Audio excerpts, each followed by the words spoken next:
So this thing here is cool because we have a ivory slab that has decorations on it, and the palace of the kingdom of Israel in Samaria was referred to as Bet HaShenhav, the house of ivory. And it's actually the prophets referred to this, or Bet Hashen even, they refer to this in a derogatory way. Right? You've decorated your ivory houses.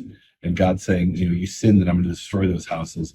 Well, when they excavated at the ancient site of Nineveh in northern Iraq, what was the capital of Assyria, they actually found many of these ivory slabs, and they had Hebrew writing on the back. You would have two pieces that fit together, and at the point they fit together, there was an aleph on one and an aleph on another. And the next scene had a bet on the end and a bet on the piece that fit together.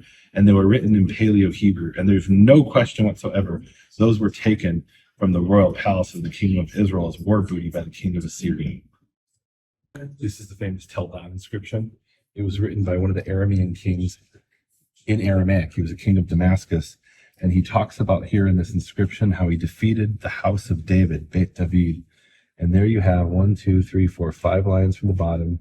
The second letter is a bet, and a yud and a tav, and then daled vav daled, the house of David. And this was really important when it was found in the 90s, because there was biblical scholars who claimed that David never existed. He was like King Arthur. He was a figment of later imagination. And then they found an inscription about the house of David. And if there was a house of David, there must have been a man, David. It was in Arad in southern Israel. We've seen other things in Arad, but here we have this temple, and it was destroyed by King Josiah. And what's interesting is that we have the father and the mother goddess, but they don't have a graven image, right? So these people kind of knew a little bit about the Torah. You're not supposed to have a graven image. And they said, okay, we won't have a face. We won't have a body, but we still got to honor God with a little altar.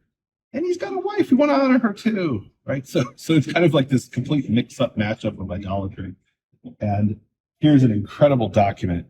This is a letter that was written at Arad in Paleo Hebrew. It was excavated by the archaeologists, and it mentions Beit Yehovah, the house of Yehovah.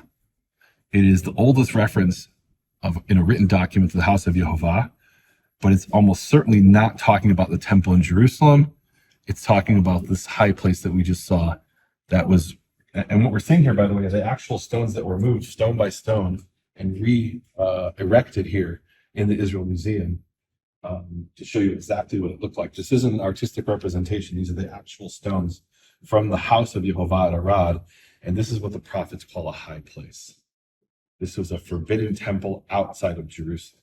So the earliest reference to the house of Yehovah, to the temple, because in Hebrew it's not called the temple. In the biblical Hebrew it's called Beit Yehovah, the house of Yehovah. The earliest reference doesn't refer to the temple in Jerusalem. It refers to a forbidden temple, a high place, what the prophets rebuked the people for worshiping at. Let me read you what it says. This is the transcription. It says, Adoni El Yashiv, Yehovah Shoel, I can't see that, Lishlomcha. Yehovah Yish'al Lishlomcha. To my Lord El Yashiv, may Yehovah ask about your peace.